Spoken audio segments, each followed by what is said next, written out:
करने के पीछे मेरा अपना ही कोई मिशन।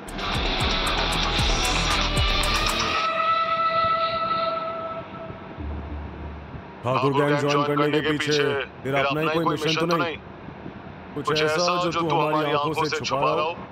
बंटी के सवाल का जवाब सुनने के लिए देवराज भी थोड़ा इंटरेस्टेड दिखा। सभी की नजरें देवेन पर टिक गई, जिसने टेढ़ी मुस्कान के साथ कहा, मैंने आया था ठाकुर गैंग में काम मांगने के लिए। मुझे ऑफर मिला और मैंने ले लिया। रही बात पुलिस वालों की तरह काम करने की, हमारे ठाकुर दादा तो पूरा पुलिस डिपार्टमेंट अपनी जेब में लेकर घूम रहे हैं। अगर कुछ ऐसा होता तो क्या उनसे ये बात छिपी रह सकती थी? उसका जवाब सुनकर देवराज ने चेहरे पर घमंड के साथ कहा, देवेन सही कह रहा है बंटी। क्या तुम्हें लगता है कि मुझसे दिल्ली के भगवान से गलती हो सकती है? नहीं, मेरा वो मतलब नहीं था ठाकुर दादा। कहकर बंटी चुप होकर खड़ा हो गया। लेकिन फिर जुल्फी ने कुछ सोचकर पूछा, एक सवाल और, अगर देवेन तू बॉडीगार्ड का काम कर रहा था तो उस महादेवी कॉलेज में क्या करने गया था? किसी ने तुझे वहां हमारे ड्रग्स के धंधे को रोकने के लिए मिशन दिया था क्या?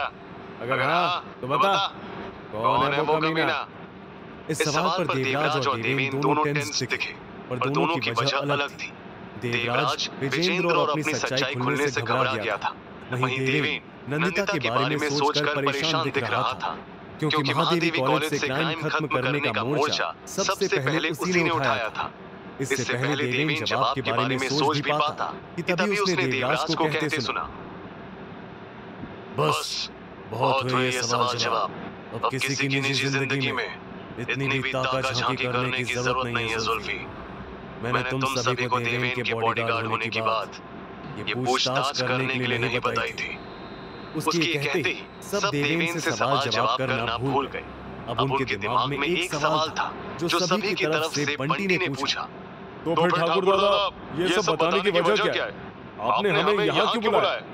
देवराज ने आसपास नजर दौड़ाई और ऊंची आवाज में बोला, आज और अभी से मैं गुंडा सम्राट गैंग के खिलाफ जंग का ऐलान करता हूँ, और ये जंग तब तक नहीं रुकेगी जब तक दिल्ली पर पूरी तरह से सिर्फ और सिर्फ ठाकुर गैंग और देवराज ठाकुर यानी दिल्ली के भगवान का राज नहीं हो जाता।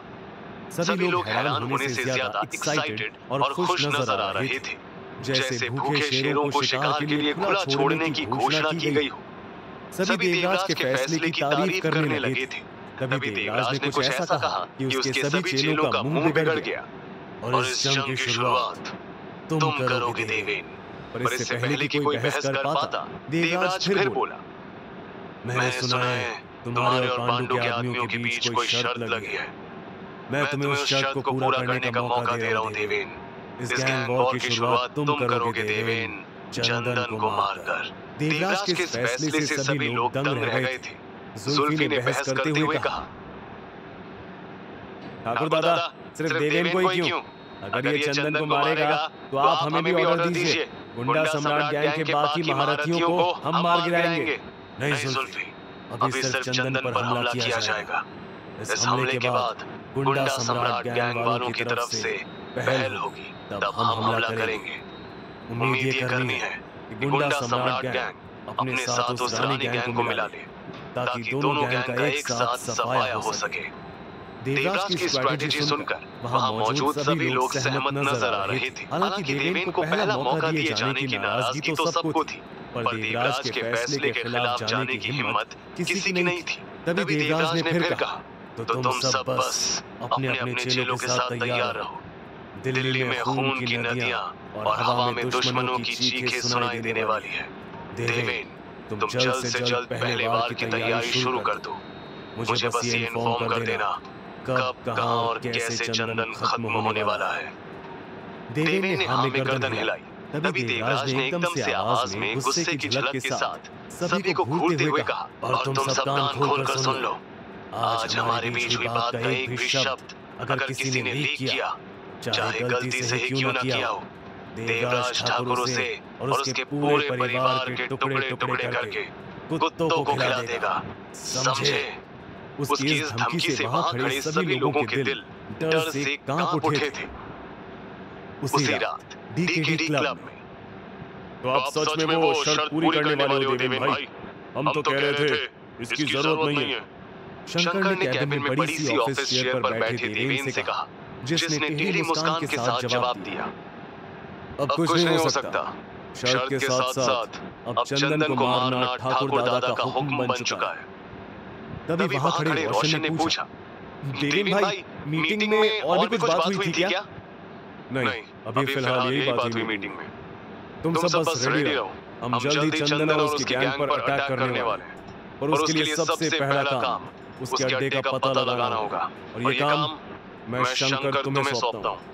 शंकर आंखों में चमक के साथ आगे आया। तभी देवेन ने कहा, तुम पता लगाओ कि चंदन अपने गैंग वालों के साथ कहाँ मिलता है और किस दिन मिलता है। शंकर ने उसका ऑर्डर माना और वहां से चला गया। फिर देवेन ने भूरा और मदन की तरफ देखकर ऑर्डर दिया, भूरा और मदन, तुम दोनों मिलकर पूरी गैंग से 60-70 लोगों को चुनो जिन्हें इस लड़ाई में साथ लेकर जाया जा सकता है। क्योंकि चंदन हमें अकेला तो नहीं मिलेगा, इसलिए हम अपनी पूरी तैयारी के साथ जाएंगे। मदन और भूरा भी ऑर्डर फॉलो करने के लिए वहां से चले गए। ये सब देख कैबिन में खड़ा रोशन थोड़ा मुंह बनाकर बोला, ये क्या देवेन भाई, आपने मुझे तो कुछ काम नहीं दिया। उसको बच्चों की तरह रूठते देख देवेन ने मुस्कुराकर जवाब दिया, अरे तुम्हें कैसे भूल सकता हूँ रोशन, तुम्हें सबसे इम्पोर्टेंट काम देने वाला हूँ। देखो, मुझे 70-80 लाल पट्टियां चाहिए, तुम उनका इंतजाम करो। लाल पट्टी, वो भी 70-80? अब आप ये सब कौन से खेल खेलने की मांग कर रहे हो भाई? जल्दी पता चल जाएगा, तुम बस इंतजाम कर लेना रोशन। रोशन कंफ्यूज्ड एक्सप्रेशन के साथ वहां से चुपचाप चला गया। बाहर जाते ही एकदम से उसकी मुलाकात भरत से हुई। अरे भरत भाई, कैसे हैं आप? आपके आने की खबर तो मिल गई थी, पर आपसे मिलने का मौका ही नहीं मिल पाया। भरत हल्का सा मुस्कुराया, हाँ समझ सकता हूँ, तुम्हें यहाँ कितनी इम्पोर्टेंट जगह मिल गई है, अब इस पोजीशन पर तो काम बढ़ ही जाते हैं। भरत के चेहरे पर एक झिझक दिख रही थी। झिझक इस बात की कि वो जिस आदमी से मिल रहा था, जो कभी उसके नीचे काम करता था और उसके ऑर्डर्स फॉलो करता था, और शायद रोशन भी उसकी ये झिझक समझ रहा था, पर वो उसी रिस्पेक्ट के साथ उसे ट्रीट करते हुए बोला, चलिए अब मिले हैं तो इस मौके को गवाते नहीं हैं भरत भाई, आइए ना बैठकर जरा आपकी फेवरेट विस्की का एक राउंड हो जाए। भरत मुस्कुराया, रोशन के साथ क्लब के बाहर काउंटर के पास चला गया। तुम तो काफी बदल रहे हो रोशन, पहले बड़े सीरियस टाइप के होते थे, यहाँ आकर बड़े खुल गए हो। अब देवेन भाई की संगत का असर है, वो कहते हैं हर सिचुएशन में कूल रहने का, इससे लड़ाई में भी हमारे जीतने के चांसेस बढ़ जाते हैं। रोशन ने बारटेंडर से बोतल मंगाई, जिसे देखते ही भरत बोला, और ये तो बहुत महंगी ड्रिंक है रोशन, तुम रहने दो, इसके पैसे आपकी चिंता को दूर कर देते हैं। सुमन, रोशन के बुलाते ही सुमन मुस्कुराकर उसके पास आई। क्या हुआ रोशन जी, कोई प्रॉब्लम है? ये भरत भाई है, इन्होंने कुछ दिन पहले ही देवेन भाई के साथ काम करना शुरू किया है। ये पूछ रहे थे यहाँ शराब पीने के कितने पैसे लगते हैं। रोशन ने भरत की तरफ इशारा किया, जो सुमन की खूबसूरती में एक पल के लिए खो गया था। अरे भरत जी, आपको कोई पैसे देने की जरूरत नहीं है, देवेन जी ने अपने गैंग मेंबर्स के लिए ड्रिंक्स फ्री रखी हैं, तो बस एंजॉय कीजिए, ओके? सुमन के वहां से जाते ही भरत ने पूछा, ये लड़की कौन थी रोशन? देवेन भाई की दोस्त है और इस क्लब की मैनेजर। खैर, अब ये सब छोड़िए और ग्लास उठाइए। रोशन और भरत ने ग्लास हाथ में लेकर चीयर्स किया। तब भरत ने कैजुअली पूछा, और बताओ रोशन, देवेन के लिए काम करना कैसा लग रहा है? सब अच्छा है भरत भाई, देवेन भाई से बहुत कुछ सीखने को मिल रहा है। भाई के लिए वफादारी और इंसान की काबिलियत ही सबसे इम्पोर्टेंट होती है। तभी तो यहाँ काम करने वाले सभी लोग, कॉलेज के सभी लड़के आंख बंद करके देवेन भाई के हर एक ऑर्डर को फॉलो करते हैं, क्योंकि उन्हें पता है कि देवेन भाई कुछ गलत नहीं कर सकते। रोशन के मुंह से देवेन की इतनी तारीफ सुन भरत को एहसास होने लगा कि वो तो कभी अपने आदमियों के लिए ऐसा बॉस बन ही नहीं पाया था। वैसे भरत भाई, आपने देवेन भाई को लड़ते देखा है? चलो देखा भी हो तो कॉलेज वाली लड़ाई भी कोई लड़ाई थी? लड़ाई तो यहाँ अंडरवर्ल्ड में देखने वाली होती है, और फिर देवेन भाई जो सामने वाले के छक्के छुड़ाते हैं, मजा ही आ जाता है। रोशन ने विस्की का दूसरा ग्लास खत्म किया और प्राउड एक्सप्रेशन के साथ बोला, भरत भाई, अब तो साउथ दिल्ली में देवेन भाई का नाम लेकर ही हमारे सभी काम हो जाते हैं। रोशन को देवेन की तारीफ करते देख भरत को अपनी काबिलियत पर शक होने लगा था।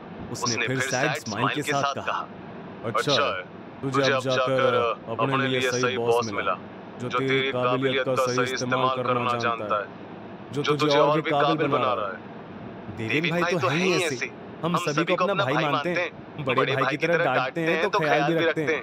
अरे भरत भाई, कुछ ही दिन में यही सब बातें आप भी कह रहे होंगे। देखते हैं रोशन, अभी तो शुरुआत है। सही कहा, ये तो शुरुआत है। हमारे देवेन भाई एक दिन इस दिल्ली पर राज करेंगे, मुझे पूरा यकीन है। रोशन ने थोड़ा नशे में झूमते हुए कहा, जिसे सुन भरत थोड़ा हंसकर बोला, देवराज के सामने ये कभी पॉसिबल नहीं हो सकता। लगता है तुझे बहुत चढ़ गई है। भरत भाई, बुरा मत मानना, पर आप लड़ने में तो माहिर हैं, लेकिन जब बात बॉस बनने की हो तो देवेन भाई का कोई मुकाबला नहीं। उनकी ताकत, उनकी काबिलियत सुपर हिट है। वो दिल्ली पर राज जरूर करेंगे। भरत को रोशन की बात पर थोड़ा बुरा लगा था, लेकिन फिर भी वो उसको संभालने की कोशिश करने लगा। दूसरी तरफ अपने कैबिन की विंडो से हाथ में सिगरेट लिए देवेन भरत और रोशन को बात करते देख रहा था, लेकिन उसके लिए उनकी बातें सुनना पॉसिबल नहीं था। तभी उसने पीछे से सुमन की आवाज सुनी, रोशन जी, आपकी तारीफों के पुल बांधे जा रहे हैं। देवेन भाई ऐसे हैं, देवेन भाई वैसे हैं, और ये सब तुम्हें कैसे पता? देवेन तुरंत उसकी तरफ मुड़ा। बीच में भरत और रोशन की बातें सुन रही थी। सोचा आपको बता दूं, आपके लिए थोड़ी सी जासूसी कर लूं। सुमन की क्यूट बात सुनकर देवेन के चेहरे पर हल्की मुस्कान आ गई। वो सिगरेट का कश भरते हुए फिर बार काउंटर की तरफ देखकर बोला, इसकी कोई जरूरत नहीं है सुमन। जिन पर भरोसा किया जाता है उन पर कभी शक नहीं किया जाता। सुमन भी उसकी बात से सहमत दिखी और विंडो से रोशन को देखकर बोली, रोशन जी, आपको बहुत मानते हैं देवेन जी। उम्मीद है ये नया मेंबर भी उन्हीं के जैसा हो। देवेन इस बात कुछ नहीं बोला। वो भरत के चेहरे को देखकर समझ रहा था कि इस वक्त वो अंदर ही अंदर कितना डिसअपॉइंटेड फील कर रहा था। आखिर कभी वो एक जाना माना गैंग लीडर हुआ करता था, और तब देवेन उसके सामने बस एक मामूली कॉलेज स्टूडेंट था। लेकिन आज हालात पूरी तरह बदल चुके थे। वही मामूली कॉलेज स्टूडेंट अब उसका बॉस बन चुका था। ये चेंज सच में बहुत बड़ा था। फिर भी देवेन को यकीन था कि भरत जल्द ही इस चेंज को एक्सेप्ट कर लेगा, खासकर तब जब भरत के पास रोशन जैसा वफादार और समझदार दोस्त था। 2 दिन बाद, ये क्या हो रहा है शंकर? 2 दिन हो गए और तुम चंदन का पता नहीं लगा पाए। देवेन सामने मौजूद शंकर पर चिल्लाया, जो उसके सामने सर झुकाए खड़ा था। भाई, मैं और मेरे सभी आदमियों ने पूरी कोशिश कर ली, पर वो किसी क्लब या बार में नहीं है। हमने कुछ लॉज में भी जाकर चेक किया, पर कुछ पता नहीं चल रहा। शंकर, मैं ये जवाब ठाकुर दादा को नहीं दे सकता। मेरा मजाक बनकर रह जाएगा। वो क्या कहेंगे कि मैं तुच्छे से गुंडे को नहीं ढूंढ पा रहा हूँ। भाई, आप चिंता मत कीजिए, मैं और भूरा एक बार फिर कोशिश करते हैं। वो चूहा जिस भी बिल में छुपा होगा, हम उसे ढूंढ निकालेंगे। शंकर और भूरा को जाते देख वहां खड़ा मदन बोला, चिंता मत कर देवेन, चंदन का पता लग जाएगा। देवेन ने टेंस्ड दिखते हुए जवाब दिया, तुम समझ नहीं रहे हो मदन। देवराज जल्द से जल्द गुंडा सम्राट गैंग पर हमला करना चाहता है। चंदन को मारना पहला कदम है जो मुझे लेना है। अगर इसमें जरा भी देरी हुई तो बंटी और जुल्फी बाजी मार जाएंगे, और इस वक्त देवराज की नजरों में बने रहना मेरे लिए बहुत जरूरी है। आखिर कैसे ढूंढेगा देवेन चंदन को? क्या चंदन के चलते देवेन खो बैठेगा अपनी सारी पावर? जानने के लिए सुनिए अगला एपिसोड